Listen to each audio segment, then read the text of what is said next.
In the future, women will be the ones asking men to marry. Don't doubt this. Men without money often find themselves suffocated by things like cars, houses, and the dowry. But for men with financial power, marriage may not bring many benefits but rather risks. For example, a high dowry or the division of assets after marriage. Especially now, with the removal of restrictions on children born out of wedlock, wealthy men can choose not to marry but still have children. Men without money are afraid to marry, and wealthy men don't want to marry. This leads to fewer and fewer men willing to marry. What do you think about this? Many men still don't understand the situation. Still thinking when the government will abolish the dowry issue? If you have time for that, wouldn't it be better to think more about what women really want? We, women, still want to get married. When will the government cancel this? Some men are still stubborn, saying that if they don't marry, women will end up alone. So try to see who benefits more from not getting married. Women without marriage and children can live very well. And men? Can you live your whole life without a woman? Men by insisting on dowries. It would be better to stop and think. Why are more and more women unwilling to get married? Is it only because of the dowry? In marriage between men and women, the woman must receive a dowry. Many men say that the dowry money is a feudal superstition and that it's time to end it. But it's not quite like that. The wisdom of the ancients is sometimes much deeper than ours, and some of the methods they left behind do have their own logic. Nowadays, when a man and a woman marry, the woman moves into the husband's house. She leaves her familiar place, her parents' home, and enters a completely unfamiliar one, her in-laws. If the in-laws treat her well, that's fine, but in real life, many families have conflicts between mothers-in-law and daughters-in-law. Even if there are no such conflicts, there can still be issues between the couple. Those who say, after marriage, I will treat my daughter-in-law as my own daughter, are usually lying. You didn't raise her, you didn't grow up with her, how could you have the same kind of bond as with your own daughter? How could you treat her like your own daughter? When the woman arrives at her husband's house, if there are no arguments, everything is fine, everyone is one family. But if there is a conflict, she will be seen as an outsider. Once the arguments start, everyone in the family will point fingers at her. Imagine how much this woman must feel wronged. Furthermore, many families nowadays have only one child. The only daughter, who was difficult to raise, is now married and taken away. The family spent money on the dowry, but when she starts making money, it's in her husband's house. For the family who raised her, holidays are the only time she returns home. The rest of the time, she is in her husband's house, making contributions to his family. Think about it. This is a big sacrifice for the woman's parents. Therefore, the dowry is a form of comfort for the bride's parents. Now, let me tell you a little story. This woman I'm speaking of, who participated in a blind date, was told by the man that she should actually pay him a dowry. He claimed that because of her age, it would be a charity for him to marry her, since she couldn't give him children. It's shocking to think about, but it reflects the current reality of how some men view women and marriage. And it's exactly because of these unfair expectations and pressures on women that we need to consider the dowry system more carefully. After marriage, many women start having children, taking care of the house, and stop working outside. At this point, it's natural that she doesn't have money. If she is lucky enough to marry a responsible man who takes care of her, that's fine. But if she marries an irresponsible man, what often happens is that the man treats her completely differently after marriage. Before marriage, he showers her with love, but once she is his, he starts ignoring her, and the woman starts to feel like a yellow-faced woman, always at home taking care of the kids, not caring for herself. The man begins to look at other women, and the more he looks at them, the more frustrated he becomes with his wife, until he doesn't even want to talk to her. In the end, the woman becomes disheartened, and the marriage ends. Divorce, although not a huge deal, is very harmful to a woman's body after having children, almost as if she had gone through a near-death experience. How will the man compensate for these physical damages? And if they divorce, and the woman takes the children, after years of caring for them with no income, the dowry will be their biggest security. Therefore, women must ask for a dowry from the man when getting married. Of course, the amount should be reasonable. One should not ask for an excessively high dowry, as this would only speed up the divorce. For me, I believe a dowry of up to 100,000 is sufficient.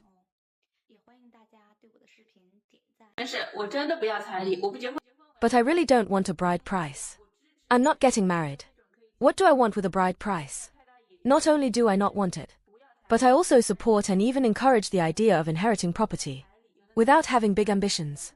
Especially the only daughters who don't want a bride price. In what situations is a bride price actually needed? The so-called bride price. Some men think it's about buying a person with money, objectifying women, while women say, I suffered when having children, so it's only fair for me to ask you for financial compensation. But I think all of this is wrong. First of all, in the new era, it's not possible to buy a person with money. And in the end, like some men say, children are for you. Aren't they my children alone? Why would you ask me for compensation to settle down? At this point, some women become speechless. Now, here comes the solution. Next, let me talk about my thoughts for my future family and children. You can consider it. First, I'm not getting married. But at around 30 years old, I'll be ready to have a baby. Because after so many menstrual cycles, if I don't have a child, isn't that a waste? All the suffering I went through would be in vain. I'm such a smart girl, with such good genes. If I don't leave something behind, it would be such a waste.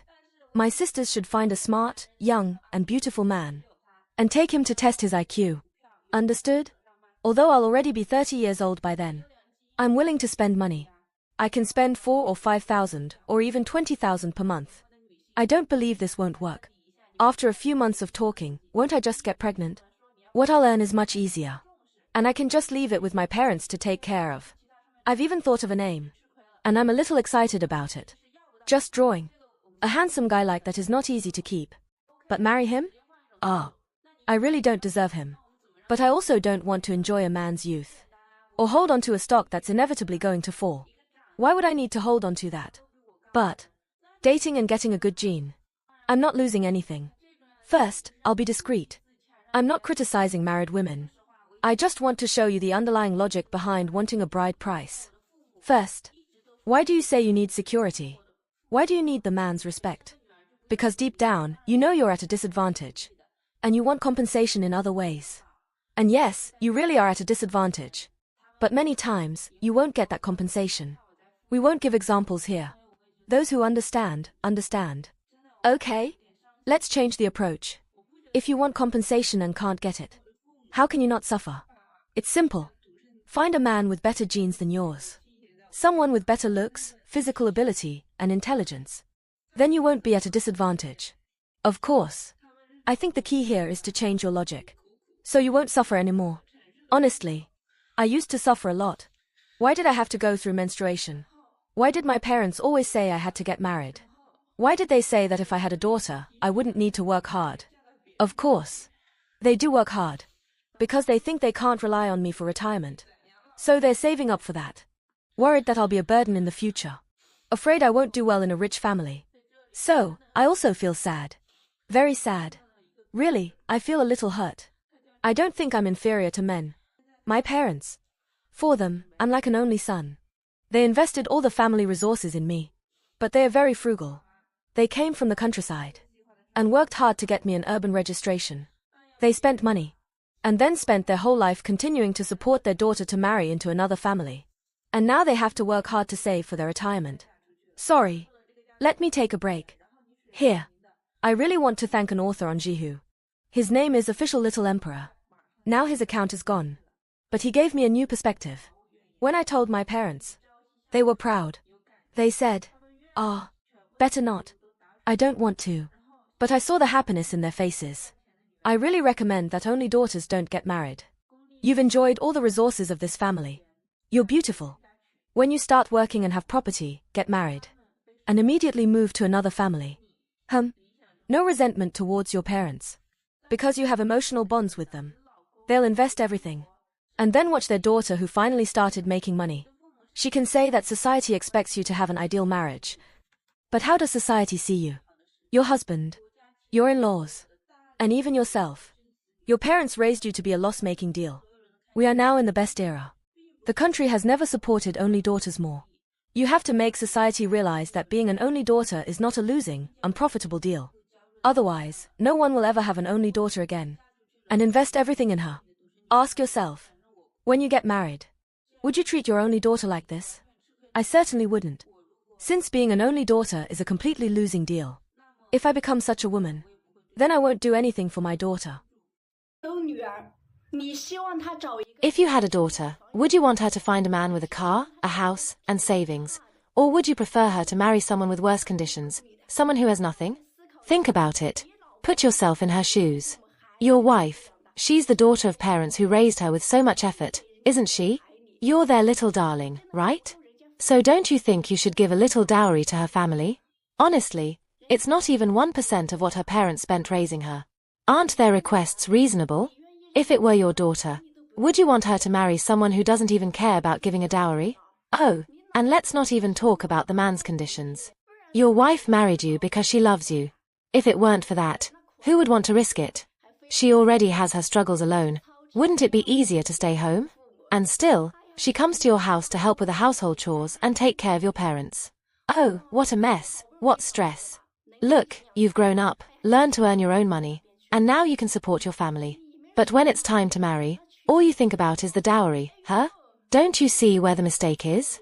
Oh, if I were a man, let me tell you, when I got married, I wouldn't just give the dowry. I would treat my wife with the utmost care because when she comes to my house, she leaves everything behind. She'll only have me. I am 42 years old this year, and I am divorced. With 2 children. My requirements are simple. A dowry of 600,000. Plus 8 levels. Additionally, a house would be enough. After marriage, I don't want to live with your parents, and I don't plan on having more children. Is this request excessive? 女人到了40-50岁以后，假如说你离婚了，假如说你是丧偶了，就 Women, after the age of 40 or 50, if you've divorced or become a widow and you're alone, let me tell you, never think about remarrying. Don't place too much hope in men. Don't think you'll find a free meal ticket. This, a constant source of money, is just a foolish dream, completely impossible. When you're 40 or 50, what do you really want? Do you think you can just find someone? And what about men? Do you think they're fools? They have money, right? But do you think they're going to spend that money on you for no reason? It's unthinkable. These men are very rational, very careful with their own interests. And more, when you're with that man, his children and his parents will bother you a lot, treating you like an outsider, afraid you're after his money. When we reach 40 or 50, many people think, I met a woman, I met a man. For the sake of love, I'll be with him. But does real love exist after 40 or 50? That's practically impossible.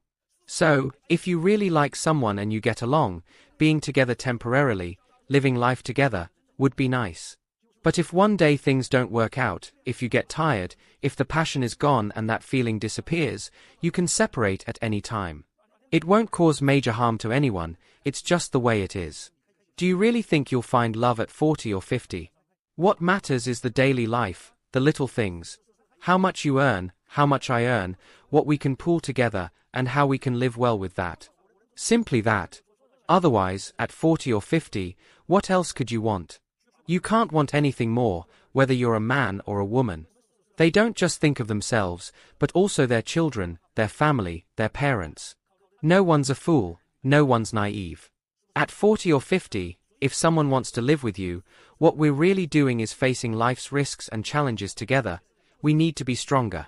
In other words, it's a way of warming each other. There's no real difference between living alone or with someone.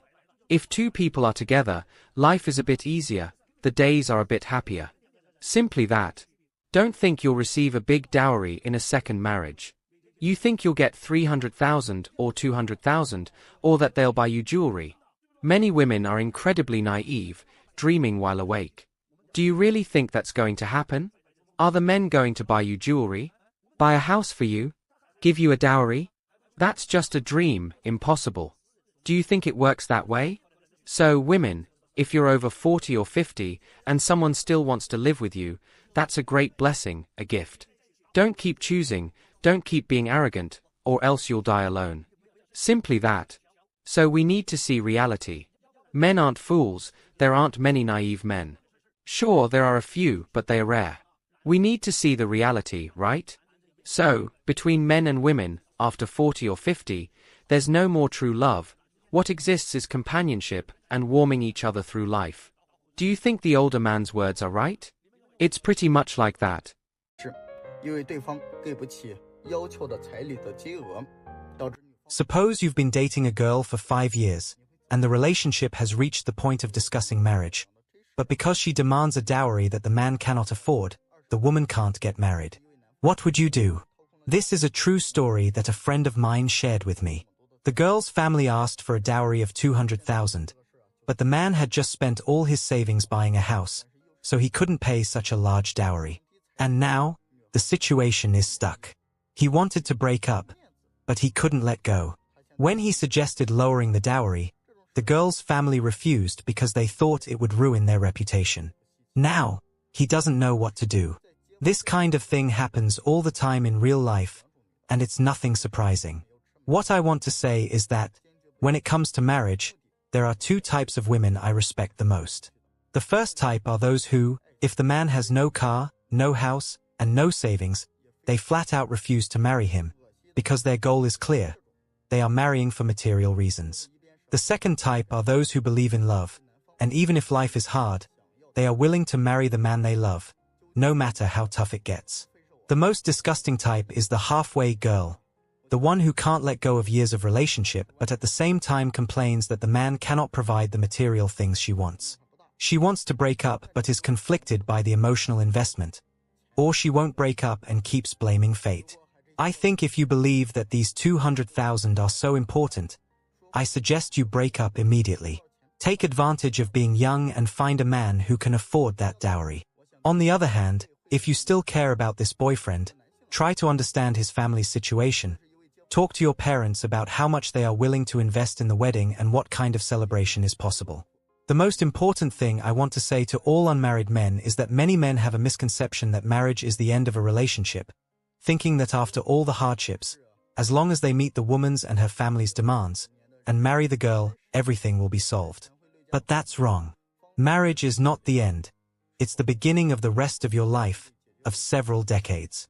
When you're discussing marriage, you should consider whether the woman truly understands you, whether she's willing to face problems together with you, and whether her family is reasonable. If, due to issues like the house, car, or dowry, you already sense differences in values before the marriage, even if you resolve these financial matters, these differences in values will still manifest in other ways after marriage.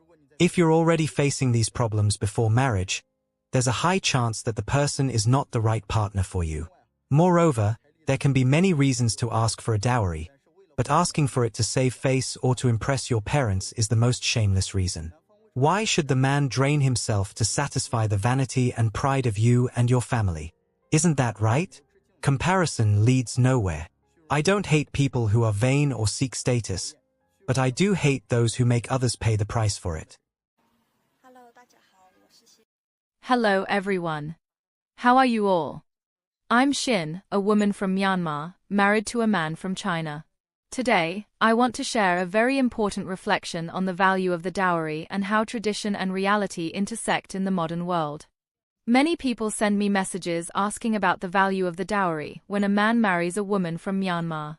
Some also ask me how much my husband paid in dowry when he married me. The truth is that in Myanmar, the tradition of dowry is different from what many people imagine. The amount can vary depending on the family's financial situation. But for most families, the dowry is not something strictly required or fixed. In my case, my husband didn't give me any dowry. And to be honest, I didn't care about it at all. What mattered to me wasn't the dowry, but the commitment and emotional security he provided. In fact, if he had needed a dowry, I would have been willing to give one to him, because what matters to me is the genuine bond and the future we're building together. This makes me reflect on how, many times, money and traditions can weigh on a relationship. Society places immense pressure on women, making us believe that the value of a marriage is measured by the amount of dowry or how much the man is willing to pay. But is that really the most important thing? What truly matters is what each person is willing to give emotionally, how they support each other, and how they plan a life together. Love, trust, and partnership are far more precious than any sum of money. Now, another point I need to highlight, which I see happen to many women from Myanmar and other countries, is the need to be cautious when choosing who to marry, especially when dealing with cultures and practices that may be different from our own. Recently, a man came to me and said that marrying Myanmar women wasn't worth it because they supposedly run away after the marriage.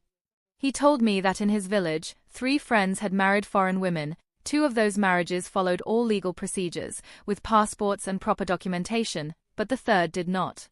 This friend, who didn't follow the legal steps, was deceived by his wife and lost 30,000 yuan, then couldn't find her anywhere. This made me think, trust is the foundation of any relationship, but in marriage it's even more crucial. People need to be sure they are making the right choices, especially when money and emotions are involved. When seeking a partner, it's essential to ensure they have all the proper documents in place, leaving no room for doubt. This isn't just about financial security, but emotional security as well. A lack of attention to detail can lead to irreparable situations, which is why we can never be too naive. I know many people ask me to help them find wives for their sons or grandsons, and this is something that should be done with great care. We can't treat marriage as a mere transaction. It's a life decision, and both parties should be fully aware of their commitments and responsibilities. When people ask about the value of dowry, I always say, the true value of a marriage lies in what each person is willing to invest emotionally, not in the monetary value. Love, respect, and partnership are the greatest gifts anyone can give. For all of you watching and perhaps thinking about marriage or looking for a partner, remember that marriage is not about how much you can pay or how much you can offer materially. What truly matters is the commitment you're willing to make to build a life together, filled with love, understanding, and mutual respect. If you like this video, be sure to like, comment, and follow the channel. I'd love to hear your thoughts on this very important topic. Let's spread the message that the value of a marriage goes far beyond money. Older women are pushing Chinese women into the abyss. This may seem like a strong statement, but take a look around. Where are the couples who used to work together in construction? These couples have almost disappeared. Today, finding people from the 60s or 70s generation working like this is rare, and after the 2000s it became practically non-existent. Most women born in the 90s chose to join the workforce. However, in Zhejiang, 8 out of 10 factories have closed their doors. In the past, the prettiest girls in the factories were encouraged to marry the sons of the owners, or the so-called second generation. Now, this second generation is no longer interested in them. Meanwhile, these women's lifestyles and consumption levels remain high. With no alternatives, many end up moving to massage parlors. The problem is that massage parlors demand young and beautiful women to attract customers. The pressure on these women is immense. Moreover, older women have created a scenario where men no longer want to pay dowries to help them manage their debts. This has led to a role reversal. Now, some women are forced to pay dowries to men. But even when they have the money, many men refuse to accept this situation. In this context, live streams are filled with women shouting, complaining about men who spend money on their broadcasts, or crying and playing the victim. Meanwhile, many men have given up on pursuing relationships. They've returned to the countryside, raising chickens and ducks, doing odd jobs, and resigning themselves to this way of life. Today, Japanese and South Korean women face challenges similar to what Chinese women will face soon. For a bit of food and a place to sleep, these women offer services, turn on the air conditioning for you, because consumption at bath centers has skyrocketed. What used to be consumed in 3 months is now consumed in just 1. If you were the boss, what would you choose? Given this reality, older women have ended up pushing ordinary Chinese women into the abyss. What do you think about this dilemma of men giving up on paying dowries? If you enjoyed the video, leave a like and subscribe to the channel for more videos like this. See you in the next one.